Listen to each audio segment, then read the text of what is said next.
جو شخص رات میں سورۃ اخلاص کی تلاوت کرتا ہے اللہ تعالیٰ اسے 1/3 قرآن پاک کا ثواب عطا کرتے ہیں۔ اب سورہ اخلاص کون سی ہے جو ہم سب نماز میں پڑھتے ہیں، تقریباً ہر مسلمان کو یاد ہوتی ہے؟ قل هو اللہ احد اللہ الصمد لم یلد ولم یولد ولم یکن لہ کفوا احد۔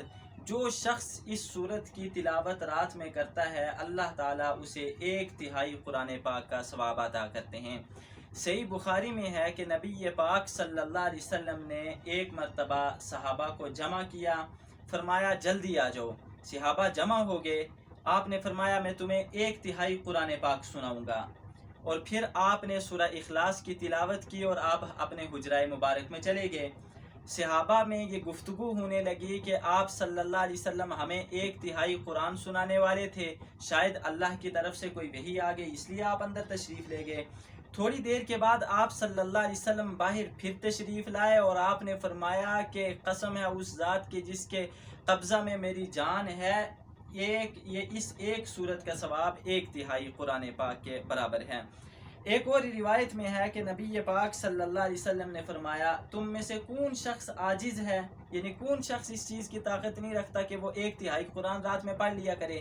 تو صحابہ فرمانے لگے کہ یا رسول اللہ ہم میں سے کون طاقت رکھتا ہے اس کی کہ 1/3 قرآن پاک رات میں پڑھ لے؟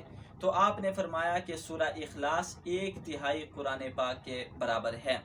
بہت ساری روایات میں اسی طرح کے جو ہیں وہ فضائل سورہ اخلاص کے ملتے ہیں۔ ترمذی میں، مسند احمد میں ہے کہ ایک شخص نے ایک مرتبہ دوسرے شخص کو دیکھا کہ وہ رات میں بار بار سورہ اخلاص پڑھ رہا تھا۔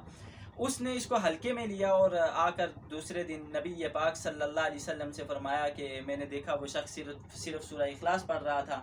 آپ نے فرمایا کہ جو شخص اس صورت سے محبت رکھتا ہے اللہ تعالیٰ اس بندے سے بھی اسی طرح محبت رکھتے ہیں۔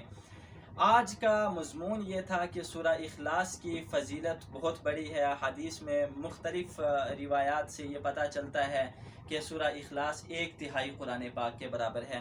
جس شخص کو قرآن پڑھنا نہیں آتا وہ کوشش کرے پہلے تو قرآن سیکھے، لیکن بزرگ ہو گیا ہے یا وہ اب قرآن پڑھنے سے عاجز ہے تو وہ اس سورت کی پابندی کرے، سورہ اخلاص بار بار پڑھے، دن میں پڑھے، رات میں پڑھے، سوتے وقت پڑھے، ہر نماز کے بعد پڑھے، اللہ تعالیٰ اسے 1/3 قرآن پاک کا ثواب عطا کرتے رہیں گے۔